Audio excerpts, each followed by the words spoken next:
When I did this card, I used the petal palette and the Petals and More dies to do this. But tonight, you know, I got to thinking about it. Not everybody's going to have this kind of a die with a stamp that you can cut out part of it, because if you, when you open it, see, I'm going to show you how to do it if you have an oval die, a circle die, or a square die, and you can create the same look using a shape die, because most of us have the shape dies.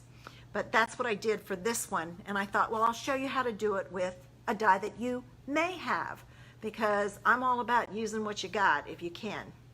And so I added a little piece of, we all have scraps of DSP, so I added a scrap of DSP to the side just and cut the front off a little, just to give it a little bit of interest. So that's what we're going to be doing tonight, and I call it off the edge die cutting. I don't know what it's technically called, but you know, that's the idea I saw Jennifer McGuire do, and I thought, oh, that's a cool idea, so I thought I'd share it with you guys. So with that, how about if I turn this around, because it's going to take me a few minutes, and we'll get started. All right, let me cover this up.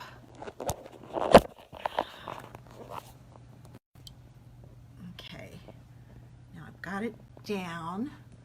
I've got to pull this down, and I think it's on there right, so I'm getting better at figuring out which way it goes, which is nice. All right, now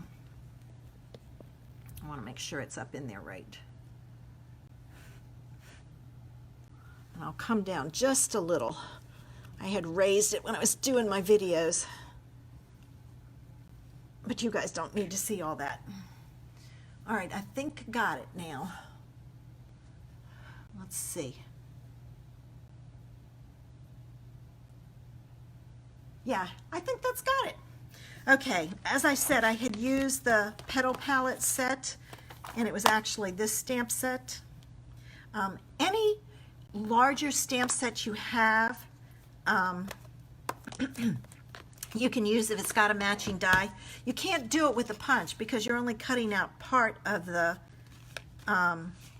image, and you can't do that with a punch. The other thing is the first one that I did, I cut my paper at 5.5 by 8.5, scored at 4 1/4, and folded it in half. So I had a 4 1/4 by 5.5 inch paper.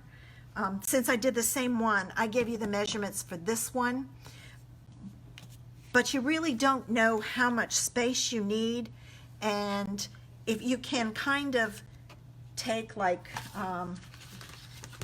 if this is the front of a card, and lay your stamp down, you can, you know, like this, and figure it out. You can kind of figure it out, but it was just easier to start with a full card and then cut it down. So keep that in mind, that this one was cut down, was stamped on a full card, and then I cut it down.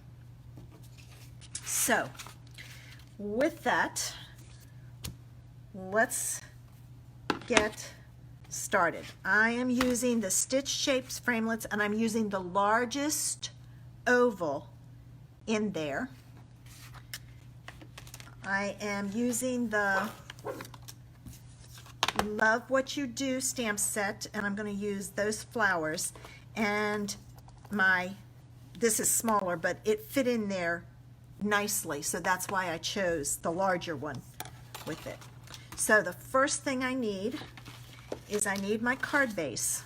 All right, you do not want to, it's better if you don't score it beforehand, but they say I didn't have any problem stamping on it.